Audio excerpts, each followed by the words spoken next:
Quando Jesus voltou, a multidão recebeu, pois todos estavam esperando.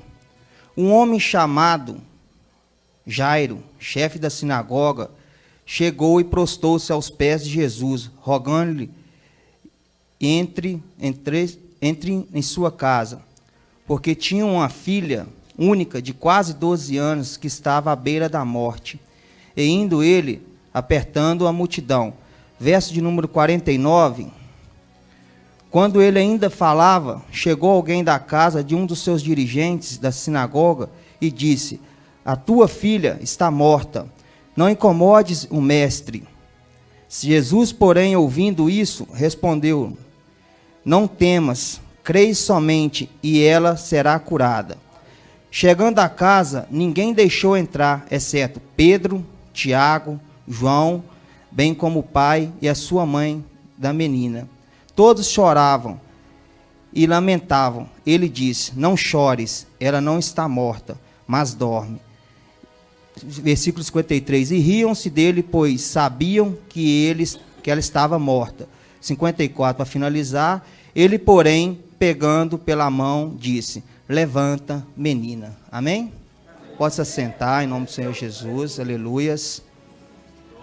Irmãos, essa palavra a qual o Senhor me trouxe uma revelação para estar compartilhando com a noiva, vai falar uma história praticamente quase nós todos conhecemos sobre a ressurreição da filha de Jairo.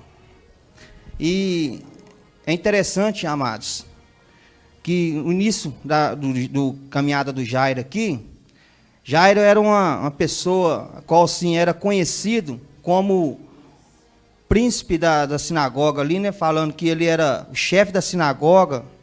Ele tinha uma pessoa de conhecimento, ele era uma pessoa de autoridade, uma pessoa assim que era importante naquele lugar. Então, logo no início do texto aí a qual nós acabamos de ler, o interessante é que Jairo, ele encontra-se com a filha enferma na casa dele, à beira da morte. E Jairo, por ele ser uma pessoa de conhecimento, uma pessoa de autoridade, uma pessoa importante, ele mesmo poderia pensar assim: eu mesmo vou procurar o recurso, eu mesmo vou ver o que eu posso fazer para minha filha.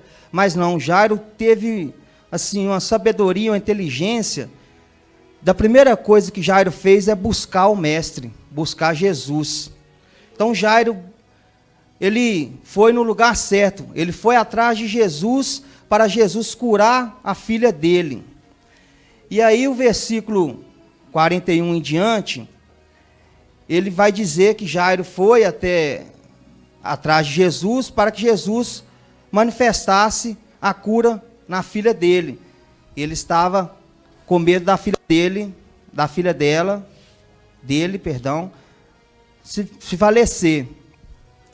Mas nada acontece por um acaso. Eu creio que tudo que acontece em nossas vidas, nada é em vão. Tudo é permissão de Deus. Deus permitiu que acontecesse isso na vida da filha de Jairo, né, para que a glória dele manifestasse. E a glória do Senhor manifestou naquele lugar. Né, a glória dele manifestou. E às vezes as coisas acontecem em nossas vidas. Às vezes Deus permite que aconteça algo em nossas vidas, as permissões dele, e a gente fica às vezes questionando por que aconteceu isso, aquilo, e vez de nós procurarmos o mestre, igual Jairo procurou. E Jairo, ele procurar, ele sabia que aquele homem ia resolver o problema da vida dele, da filha dele. E muitas das vezes nós passamos por problema, dificuldade, passamos por coisas em nossas vidas que nós devemos deixar nas mãos do Senhor, descansar apenas, porque Ele está no controle de todas as coisas. O Senhor, Ele continua sendo o mesmo, Ele não muda. O Senhor continua operando maravilhas no passado, no presente, e Ele vai continuar operando maravilhas sobre as nossas vidas. Basta nós buscarmos e acreditarmos como Jairo acreditou. Então, o interessante é que no versículo 42 vai falar: porque tinha uma filha única de quase 12 anos, que estava à beira da morte. Então Jairo, ele reconheceu uma coisa, o problema. Ele reconheceu que ele tinha uma filha que estava doente, com problema, à beira da morte, e ele foi, assim, humilde em reconhecer que ele estava com aquele problema na vida dele. Muitas das vezes, nós estamos com um problema nas nossas vidas, nós não somos humildes de reconhecer aquele coisa que Deus permitiu que acontecesse. E ele foi e reconheceu os problemas, as lutas que ele estava enfrentando com a filha doente, achando que ela ia falecer. E nós, às vezes, passamos por essa situação e não reconhecemos esses problemas das nossas vidas. Mas Jesus, ele é tão maravilhoso que ele vai fazer maravilhas naquele lugar. É só colocar nas mãos dele que ele pode resolver. Ninguém mais pode resolver. Seu vizinho não vai resolver, o seu patrão não vai resolver, mas Jesus de Nazaré, ele pode resolver, ele pode mudar a história, o quadro da situação que você possa estar passando. Se é o desemprego, se é a saúde, se é a finança, coloque tudo nas mãos do Senhor, que ele vai mudar a sua história e vai mudar o seu quadro. Passando em diante para o verso 49, vai falar, né?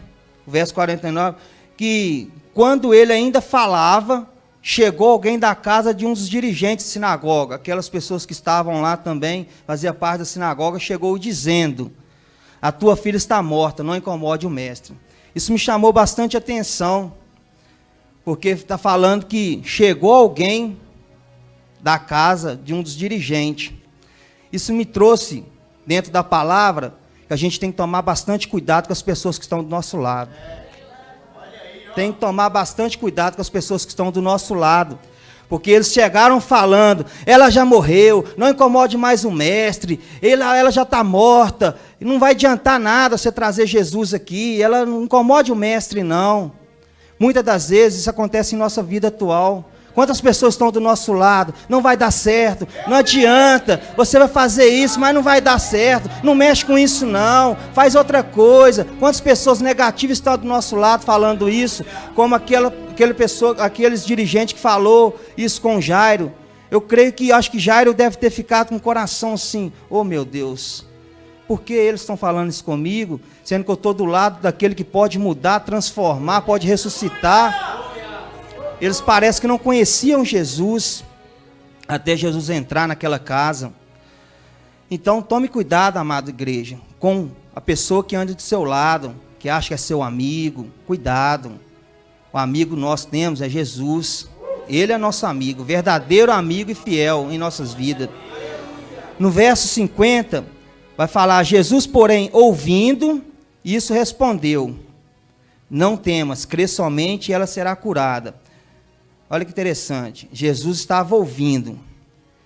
Ele ouviu aquele dirigente da sinagoga dizer que ela já estava morta. Jesus ouviu aquilo e falou: não temas, crê somente e ela será curada. Deixa eu te falar para você nesta noite. Muitas das vezes, né? Guarda isso, meu irmão, guarda isso. Toda vez que você falar, Deus se cala. Mas toda vez que Deus fala por você. Então, Jesus ouviu aquilo e respondeu: não temas. Nós não devemos temar com a palavra de Deus, devemos buscar a palavra de Deus, que ela é viva, eficaz, e sempre está buscando cada vez mais e mais a presença dEle, que Ele muda esse quadro. No verso 51, chegando à casa, ninguém deixou entrar, exceto Pedro, Tiago e João, bem como o pai e a mãe da menina. Então, isso me trouxe uma visão. Chegando em casa, ninguém deixou entrar. Muitas das vezes, o milagre para a nossa vida acontecer, nós temos que tirar pessoas da nossa vida. Nós temos que afastar de pessoas para que o milagre manifeste em nossas vidas. Por quê? Porque são pessoas negativas, pessoas que não acreditam no milagre desse Deus ainda. Então, nós não devemos andar com essas pessoas, nós devemos, ser obedientes a Deus para que o milagre do Senhor manifeste em nossa vida. E ali, ele não deixou, Jesus, o mestre, não deixou aquelas outras pessoas, os dirigentes da sinagoga, já tinha falado que a filha dele tinha morrido. Então, ele já repreendeu e falou: vocês não vão entrar, porque vocês não creem em mim, vocês não creem no milagre que eu vos dei fazer. Então, para mim, um milagre possa acontecer, tem que tirar pessoas da sua vida para o milagre manifestar. Tem que tirar. Deixe somente Jesus entrar na sua vida. Só Ele pode fazer aquilo que o homem não pode fazer. Lucas 1,37 vai dizer, né? Para Deus nada é impossível. Então, seus sonhos, seus projetos, coloque tudo nas mãos de Deus. Coloca tudo nele, conte com Ele, que Ele irá fazer algo sobrenatural sobre as suas vidas. Somente Jesus. Não confie em outra pessoa, no seu Senhor Jesus, como o suficiente da sua vida, meu irmão. Versículo 52 diz: todos choravam e se lamentavam. Ele diz: não chores, ela não está morta, mas dorme. Então, assim, ele fala: ela não está morta, mas dorme. Então, a diferença de dormir e de morte é um pouco interessante, que dormir hoje é o normal das nossas vidas. A gente trabalha, faz os nossos deveres, à noite a gente descansa, e no outro dia você levanta. Essa é a parte de dormir. Mas a morte, não, a morte quando ela vem não tem jeito. Acabou, morreu, acabou. Ali agora é só o espírito, é só a carne. O espírito, né, se foi para o inferno a gente não sabe, se foi para Deus a gente não sabemos. Quem pode julgar é somente aquele. Então, assim, a diferença é muito grande. E quando Jesus fala: não chores, ela não está morta, ela apenas dorme. É interessante demais essa passagem. Muitos vão dizer: acabou, não tem mais jeito, ela morreu, não tem como. Mas para Jesus não, para Jesus só dorme. E o que acontece? O que Deus está me mostrando e falando comigo, no meu coração, para a gente compartilhar com a igreja? Muitos estão falando que que nós só estamos dormindo, não vai ter morte no momento da sua vida. Nós estamos só apenas, às vezes, dormindo. Isso não é a morte para nós. O que nós estamos passando, nós estamos dormindo. Mas nós não vamos ficar dessa forma. As coisas vão melhorar, as coisas vão, em nome de Jesus, vai prosperar cada vez mais e mais sobre as nossas vidas. Nada vai continuar da mesma forma que está. Basta você crer nesse Senhor Jesus que você serve. Busca Ele cada vez mais e mais, porque o Senhor é fiel em nossas vidas. Ele permanece o mesmo. Vai passar, meu irmão, isso é só uma fase. Isso que eu estou passando é só uma fase. Eu sempre coloquei isso na minha cabeça, que isso que aconteceu comigo não foi em vão. É para que a glória dele manifeste. É que o Senhor continua operando, que o Senhor continua manifestando a glória dele. Eu coloco tudo na mão dele. Eu sempre falo com o Senhor: enquanto o Senhor me der 1% de vida, eu quero estar falando desse amor do Senhor.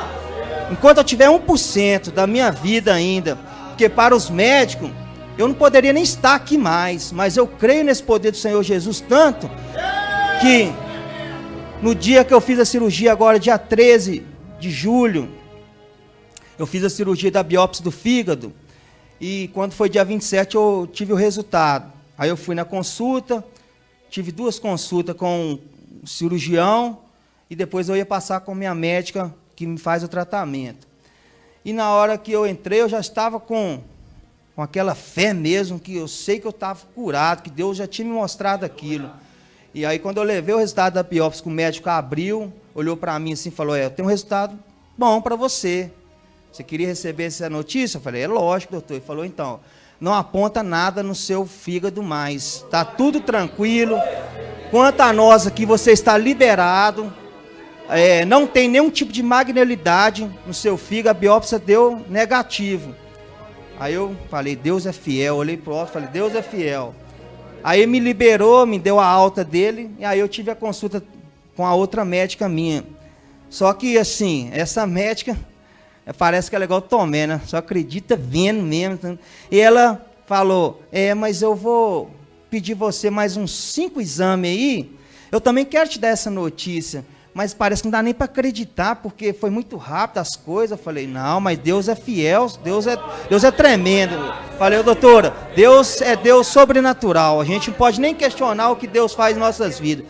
Então, eu creio, doutora, que eu já estou curada. Ela falou, amém. Ainda falou assim. Eu falei, então, nós vamos fazer esse exame que a senhora está me pedindo, sim. Nós vamos fazer. Mas a senhora vai ver como é que Deus é na minha vida. E Deus, eu vou provar para a senhora um desses resultados que eu vou trazer aqui. No dia que a senhora remarcar novamente a consulta, vai estar tudo negativo, da mesma forma que o doutor já falou. Ela falou, amém. Eu falei, então, graças a Deus. E aí, meu irmão, a gente tem que continuar com essa fé, com essa perseverança na presença de Deus, porque Deus é fiel em nossas vidas. Então, amados, tudo que possa acontecer na sua vida, que Deus permite, isso não continua assim não. Isso é só momentos que vai passar. Isso vai passar, não vai continuar dessa mesma forma. O 53, versículo 53, é interessante que aquelas pessoas, os dirigentes da sinagoga, aqueles que falaram que a filha de Jairo estava morta, quando Jesus falou que ela não mais estava morta, que ela apenas dormia, eles riram. Vai falar os 53. Eles riram dele, pois sabia que ela estava morta. Olha de quem que eles riram. É interessante, de Jesus, né? Eles debocharam, riram de Jesus, achando que Jesus não poderia mudar aquele quadro, aquela história, achando que ela estava ali, falecida mesmo. Mas não, mas quando Jesus entrou naquele lugar, Jesus deu vida. Jesus dá vida com abundância para nós, meu irmão. Jesus é Deus tremendo demais. Então eles riram. Eles riram. Deixa eles rir, pode deixar eles rir. Mas a vitória chegou naquele lugar. Eles riram, mas Deus manifestou a glória dele lá e ressuscitou aquela filha de Jairo. E o 54, ele porém pegando pela mão e disse, levanta menina. Interessante, ele foi, só ele, o Tiago, o João, Pedro, a mãe e o pai, as outras pessoas não estavam, ele colocou a mão sobre ela, levantou, pediu ela, o nome é Talita, né? Pediu ela que levantasse. Então, Deus manifestou a glória dele e ela se levantou. E Jesus quer fazer isso com nós hoje, aqui neste lugar. Jesus quer te pegar pela mão e quer te levantar. Ele quer te levantar. Se você está caído, achando, querendo desistir, não desista não, meu irmão. A vitória está próxima. A vitória está perto de chegar. E Jesus vai te pegar pela mão, vai te levantar e vai deixar o milagre acontecer na sua vida. Basta você crer.